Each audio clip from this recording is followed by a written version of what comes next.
Les sensations sur un bateau sont quand même dures. On est mouillé, on a froid. Il y a des moments de grâce quand le bateau glisse, vole à moitié sur une mer plate. Yes! Ça c'est beau ça, putain! Il était extrêmement prêt. Tout était prêt. Il était techniquement prêt, il était mentalement prêt. Je suis à la dérive, à 1000 milles. Moi, je supporte tout ça dans le cadre de la course, quoi. Je n'ai pris aucun plaisir. Franchement, je considère que tout est de la réussite. Pour moi, il n'y a pas eu d'échec.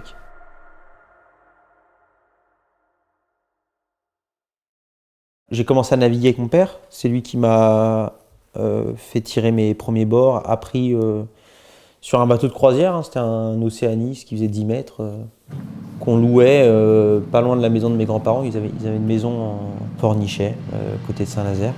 Au gré de ces navigations-là, mon père me parle après de l'école de voile des Glénans et m'explique que bon bah voilà, lui il sait des choses, mais que si je veux continuer à apprendre, il va falloir que j'aille au Glénans. Donc je vais au Glénans, qui est la première école de voile en France, c'est une énorme école de voile. Et puis j'ai été embauché comme préparateur dans une équipe qui faisait le Vendée Globe. Et en fait, en évoluant aux côtés du skipper qui préparait ce Vendée Globe, Stéphane Le Diraison, il vient pas forcément d'un milieu de la compétition en voile, il n'a pas commencé l'optimiste à 3 ans. Et en fait, c'est avant tout un entrepreneur. Il a monté un projet, financé un bateau. Et c'est là que je commence à me dire, bah, pourquoi pas moi, quoi. C'est ça qui me pousse en 2021, fin 2021, à faire l'acquisition d'un Mini 650, un prototype. Et avec mes premiers sponsors, du coup, partir sur un projet de 2 ans pour réaliser la Mini Transat en 2023. Au départ, Valérie, on se rend compte parce que je suis en galère dans mon projet. J'ai du mal à gérer toutes les casquettes qu'il faut gérer dans un projet de course au large. C'est-à-dire que je suis à la fois le technicien, le skipper, le chef de projet, je dois faire de la com, je dois trouver des sponsors. Je m'en sors pas, quoi.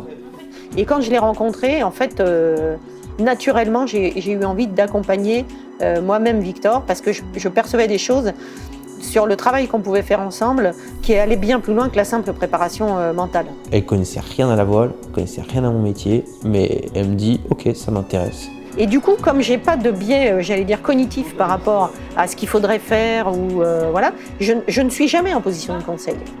C'est-à-dire que je suis plutôt toujours en position d'écoute, d'observation et de faire émerger chez lui ses propres solutions. Je n'amène rien puisque je n'y connais rien.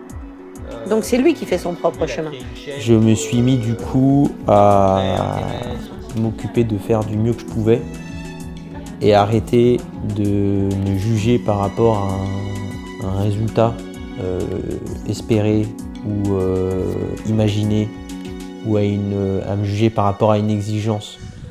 Il y a des moments où tu pourrais être fainéant et c'est dans ces moments-là qu'il faut se dire « Ok, non, vas-y, je fais en fait. Je fais, c'est pas grave, t'as mal aux mains, t'as mal partout, t'as mal aux genoux, fatigué. Mais tu fais parce que c'est l'accumulation de toutes ces petites choses-là qui font une performance et peut-être après un résultat. Le sujet, c'est déjà de bien différencier ce qu'est la performance et ce qu'est le résultat. Et en fait, dans l'histoire en fait, avec Victor, au départ, quand on avait commencé à travailler, c'était un sujet qui n'était pas si clair que ça. En fait, lui confondait plutôt les deux, ce qui est le cas de beaucoup de personnes. La performance est beaucoup plus en lien avec les moyens qu'on met en œuvre pour atteindre le résultat. En fait, le résultat, c'est brut, quoi. La performance, ça peut être aussi qu'est-ce que je mets en place, étape par étape, et qui va faire que, in fine, je vais atteindre un résultat. Et c'est pour ça qu'on dit la performance au service du résultat. Elle a très rapidement mis le doigt là-dessus. Et c'est ça qui m'a complètement fait switcher, aussi bien ensuite dans la gestion de mon projet, comme dans ma gestion de mes courses sur l'eau, quoi. 14 nœuds 6 de moyenne. Je pense qu'on va atteindre vite les 15 nœuds de moyenne. Et c'est hyper confort parce qu'il n'y a pas de mer. D'habitude, dans ces allures-là, c'est la guerre. Ça tape et tout. Et là, le bateau il glisse, c'est hyper smooth. J'ai jamais eu de conditions comme ça. Bon, bah, il faut en profiter là. C'est génial. Par contre, je vois rien et j'ai pas pu beaucoup charger les batteries aujourd'hui. Donc bon, ça veut dire que je vais barrer toute la nuit. J'essaie d'avoir 4-5 heures de sommeil par 24 heures. Je me prive pas de sommeil. Moi, je pense que le sommeil, c'est vraiment très important. Donc du coup, dès que je peux dormir, je dors. quitte à être un tout petit peu moins performant sur le moment, mais peut-être plus performant sur la longueur, quoi. Donc c'est vraiment la gestion du sommeil, elle est névralgique dans ce qu'on fait. Et il faut trouver le bon curseur, je pense.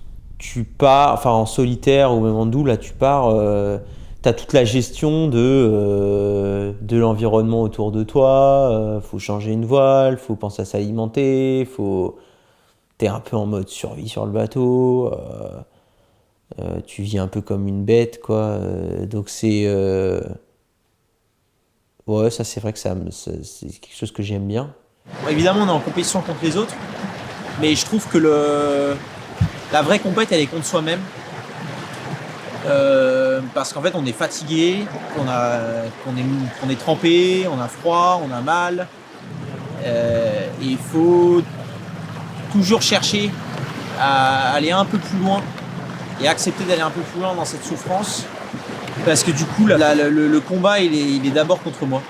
Je pense que mentalement, comment s'est passée sa course, je pense qu'il a une première partie de course qui est assez exemplaire. Elle succédait à une phase de préparation qui était, je pense, vraiment nickel pour lui à son niveau. Il est arrivé sur cette course en étant prêt. Il était extrêmement prêt. Et donc on est parti fin septembre pour une première étape jusqu'aux Canaries, les Sables d'Olonne jusqu'aux Canaries, qui a été une étape que j'ai vraiment beaucoup aimée parce que très stratégique, tactique, des changements de voile, des changements de vent. Déjà, c'était super parce qu'on a été un petit groupe là de 5-6 bateaux à régater côte à côte, franchement, même on se voyait presque pendant plusieurs jours, quoi. Donc c'était assez incroyable le niveau d'intensité dans lequel on était. Toute la course, je me suis focalisé sur ma performance plus que sur le résultat. Ça, c'est un truc que j'ai beaucoup bossé cette année.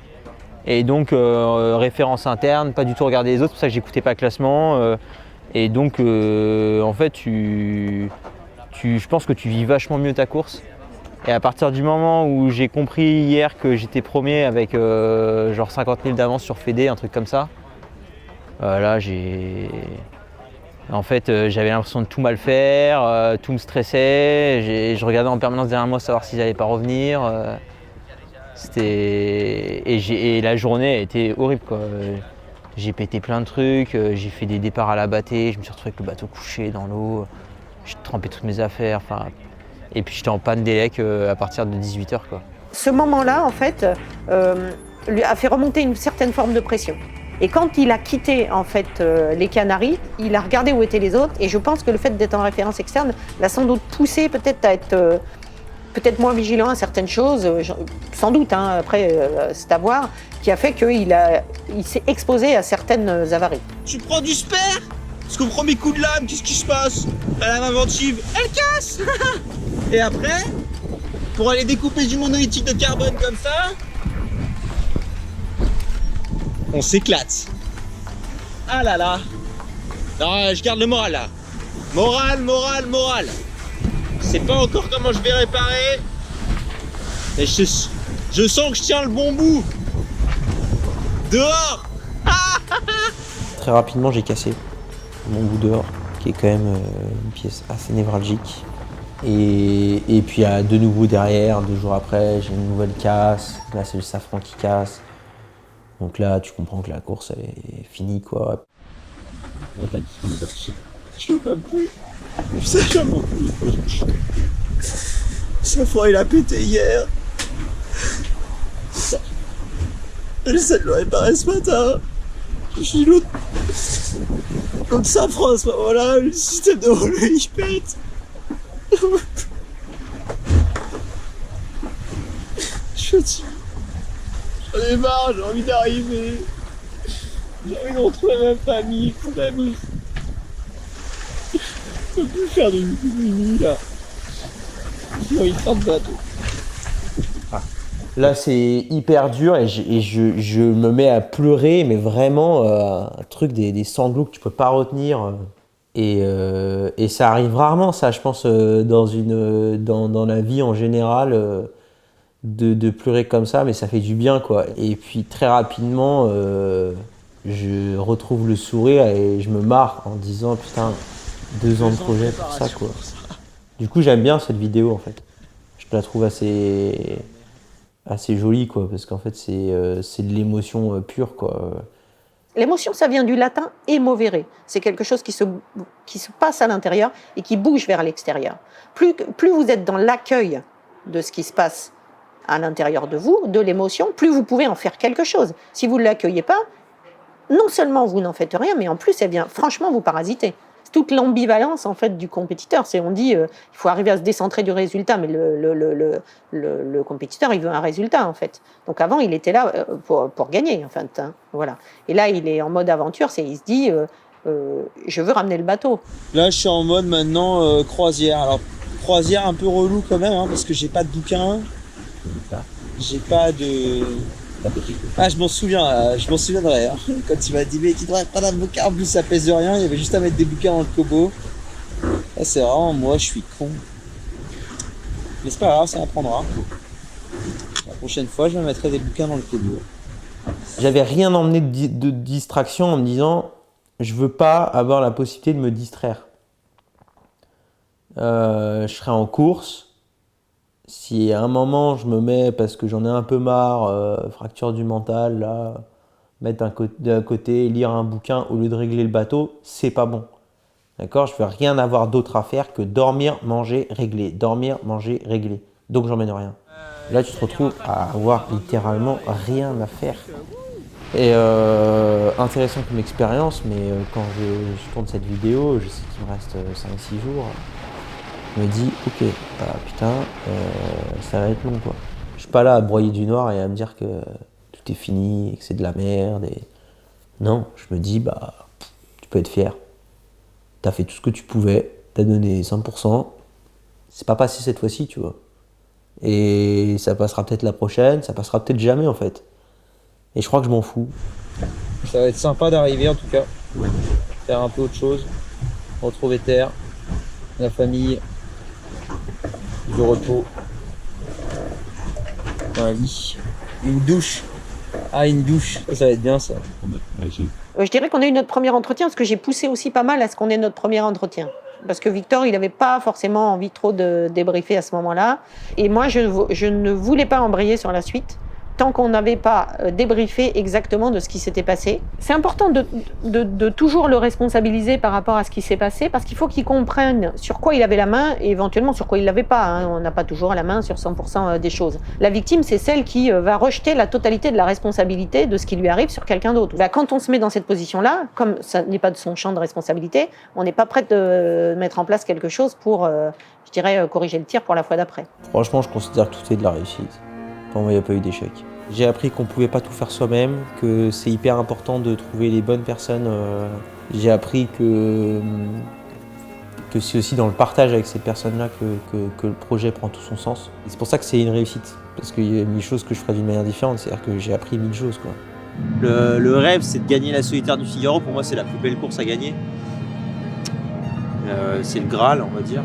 J'aime bien me dire que je vais travailler ces prochaines années pour réussir au mieux dans cette classe. Ça va être le travail qui va payer, quoi. Ça, j'aime bien ça, cette idée-là. C'est-à-dire qu'il va falloir être besogneux, va falloir vivre Figaro pour espérer faire peut-être déjà un podium, ça serait beau. Puis qui sait, hein, des belles victoires, ça serait pas mal. Ce sera la cerise sur le gâteau, le résultat. Ce qu'il a, c'est une très grande connaissance de lui-même. Il sait réellement où est-ce qu'il peut être bon, il sait également où sont ses failles, et c'est ce qui fait qu'il est extrêmement intéressant, je dirais, à accompagner en tant que compétiteur, mais en tant que personne, d'une manière générale. Déjà, merci à Valérie, parce que j'aime beaucoup tout le travail qu'on fait ensemble, et je pense qu'il est vraiment fondateur dans ma vie, et c'est ouf de se dire que du coaching, de la prépa mentale, on le sait hein, que c'est névralgique dans le sport, et je trouve que c'est ça qui est intéressant aujourd'hui, c'est pour ça qu'on en parle, et c'est intéressant d'en parler, parce que pour moi c'est la clé numéro 1 de la performance à long terme.